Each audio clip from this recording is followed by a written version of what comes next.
Knife skills are developed through practice.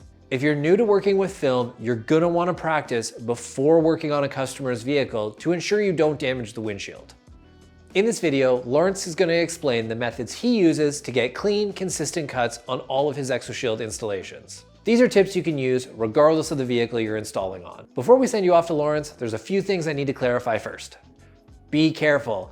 These blades are very sharp, and if you're not paying attention, you can easily damage a vehicle or injure yourself. Never use carbon blades when cutting on glass.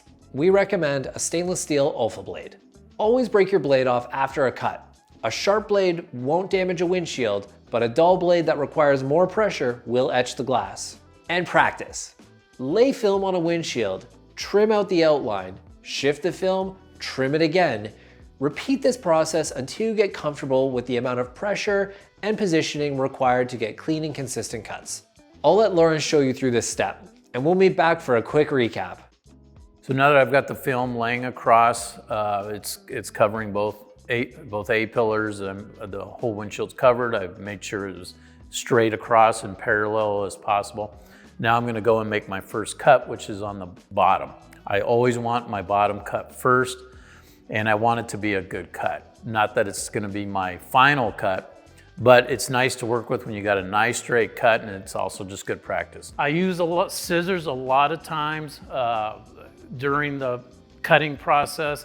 The way I look at, and these are titanium tipped scissors, really sharp, so you can just slide your scissors through the film, works really good.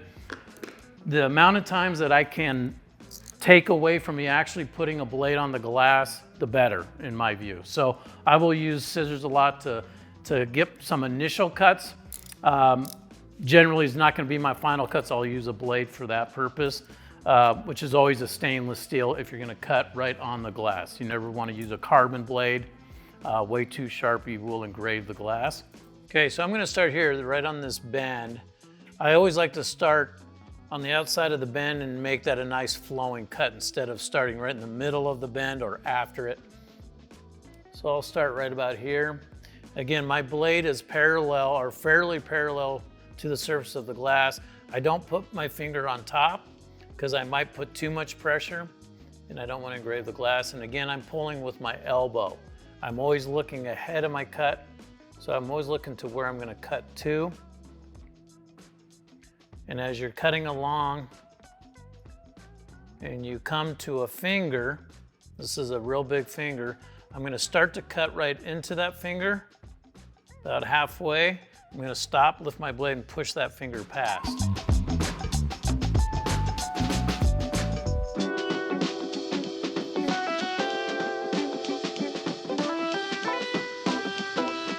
Cut into it, stop, push it past.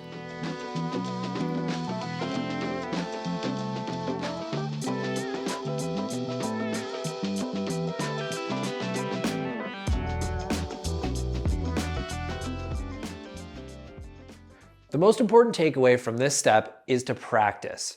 Becoming confident and comfortable when cutting on a customer's vehicle takes time. If you aren't comfortable starting on a personal or shop car, some of our partners have opted to purchase a windshield to practice cutting on before getting to customer vehicles. Up next, everyone's favorite part of the installation, molding ExoShield.